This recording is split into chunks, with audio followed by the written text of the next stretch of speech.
अस्सलाम वालेकुम, की हाल है मित्र प्यारे तुहाडा। मैं तुहाडा अपना आबद जिया ते तुसी साडे नाल जुड़े हो वेख पंजाब टीवी दे राहीं। मित्रों प्यारिओ, अज असीं तुहानूं मियाँ मीर जी होरां दी दरगाह ते लैके जा रहे हैं, जिन्हां नूं बाला पीर लजपाल भी आख्या जांदा है। मियाँ मीर जी होरां दे नाल न सिर्फ मुसलमानां दी बहुत अकीदत है, बल्कि मुसलमानां दे नाल नाल सिखां नूं भी बहुत अकीदत है। क्यों जे सिखां दे पंजवें गुरु गुरु अर्जन देव होरां नूं हज़रत मियाँ मीर जी दे नाल बहुत मुहब्बत ते अकीदत सी।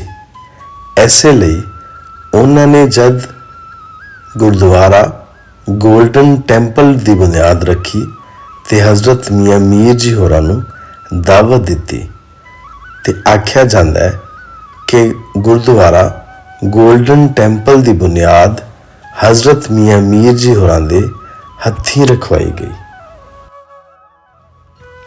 हज़रत मियाँ मीर जी 25 साल दी उम्र दे विच सेवन शरीफ तो लाहौर दे विच तशरीफ लैके आए। उस वेले अकबरी दौर दे आखिरी दिहाड़ चलदे पए सन ते उस तो बाद जहांगीर बादशाह हज़रत मियाँ मीर जी होरां दे चाहण वालियां विच शामिल हो गया।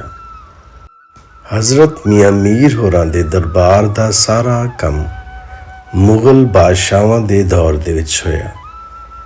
तुसी अज भी इस मज़ार नूं गौर नाल वेखो ते तुहानूं मुगल बादशाहां दे आर्कीटैक्चर्स दे नमूने नज़र आउणगे।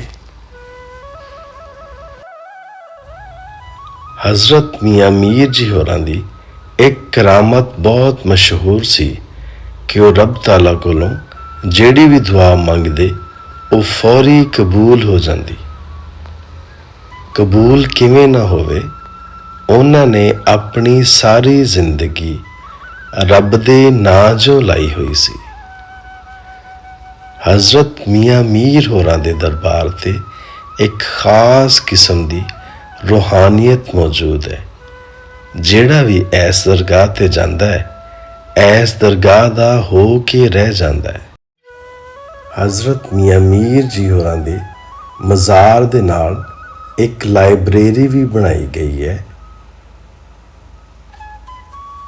इस लाइब्रेरी दे विच दीनी ते तारीखी किताबां मौजूद ने।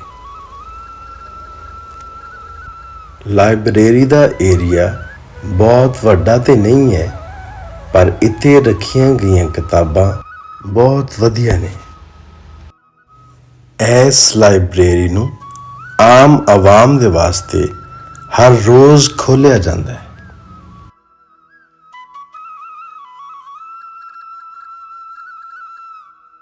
हज़रत मियाँ मीर जी 11 अगस्त 1635 दे विच तकरीबन 85 साल की उम्र विच इस दुनिया फानी नूं छड्ड के अपने रब दे नाल जा मिले। इहदे नाल ही अज दी वीडियो नूं मुकाने आ। उम्मीद करने आ कि तुहानूं साडी अज दी वीडियो बहुत वधिया लगी होएगी। मैनूं दिओ इजाज़त, रब राखा।